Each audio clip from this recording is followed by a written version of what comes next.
Hi everyone, I'm Dan Stapleton, And I'm Steve Butts. and this is the Homeworld Remastered Collection Collector's Edition. Oh. It's a collector collecting. Yeah, I'm super excited about this. Homeworld was one of my favorite games. We gave it Game of the Year in 1999 back here on IGN. And your old alma mater, PC Gamer, did the same thing. So super excited to see it back in a form that runs on new computers in all the awesome 4K glory that this game should be in. Yeah, and this actually includes Homeworld 1 and Homeworld 2. But this is the $100 collector's edition, which is kind of like super sold out right now. You can get it on eBay for around $200 maybe. We've seen it as low as like 180, as high as like 210. So if you really love it, and I think you will once we see what's in it, that's really your only recourse. So there is actually no game in this box. Wait, what? It comes with a code to download the game, which comes out on the 25th of February, so it's very soon. I'm very excited.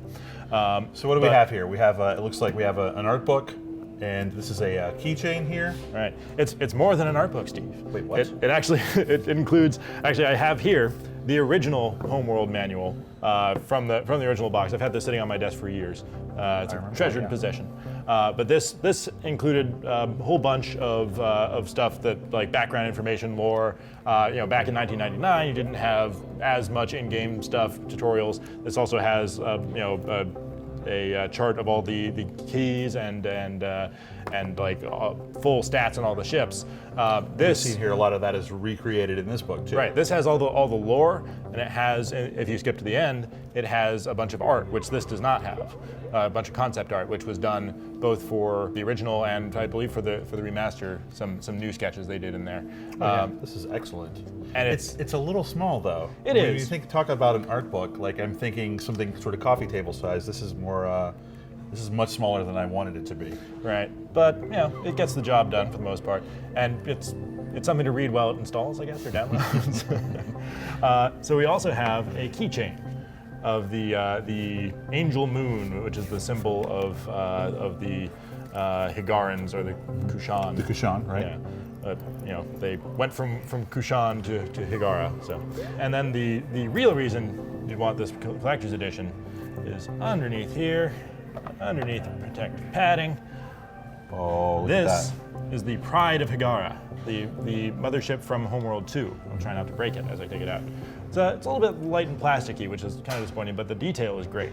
It's a good size though. Here, just for comparison's sake, I remember when this came out, a lot of people referred to the ship as the banana, and it's a good bit bigger than the average banana. Right. But there's also something else in here. There's this rock, which if you've played Homeworld, this rock kind of starts the whole story, right? Like they find this rock in the desert with a map that leads to Hiigara, which they believe is their homeworld. Right, this is the guide stone. The guide stone, right. But it looks like it's got a spot here for a little base, so let's see if we can actually put this thing together, Dan. The suspense is killing me. Right, okay, I got that part, and Right, presumably and then that yours just plugs pops into there. Right on there. There we go. And then there's the exciting USB plug, which will make it light up, we hope. All right, let's try this out here. I brought my laptop out here.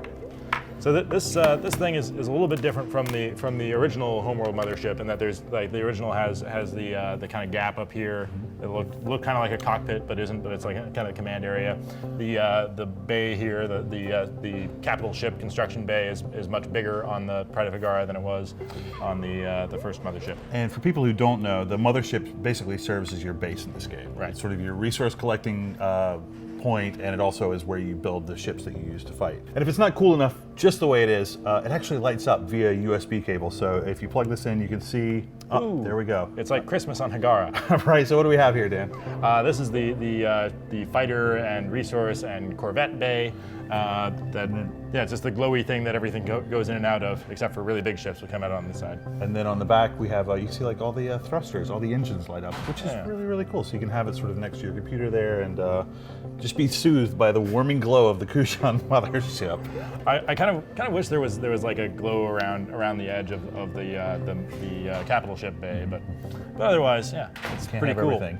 Speaking of not having everything, this box doesn't come with Cataclysm, or the code doesn't include that. What's the story there? Well, apparently the source code for Homeworld Cataclysm was lost. That was not made by Relic. That was made by Mad Doc, which has since been bought by Rockstar and I think they were relocated, and somewhere in the shuffle they just lost that source code. That's tragic. I thought it was maybe an IP thing. That's an even worse story that you've told me. Yep. So hopefully, maybe if the remastered collection sells well enough, maybe they'll just go back and recreate it from the ground up, because they've still got the engine. The Homeworld 1 that's in here, the remastered version, is actually built on the Homeworld 2 engine, so it's got a bunch of kind of minor upgrades in there that's make it a little bit nicer to play. If you want to play Homeworld and Homeworld 2 Remastered, which you absolutely should, both these games are great, you can get a download code for them, $35 on February 25th. These giant boxes, this collector's edition, these are sold out. They were $100 at launch. They're going for about twice that now in the secondhand market, so you still have an opportunity to get one if you're a fan. Or you can get a banana and put it on a stand. It won't light up, but it's basically the same idea. Right. Well, for more unboxings of all the coolest collector's editions, for more things on great games that we love, you're already in the place you need to be, IGN.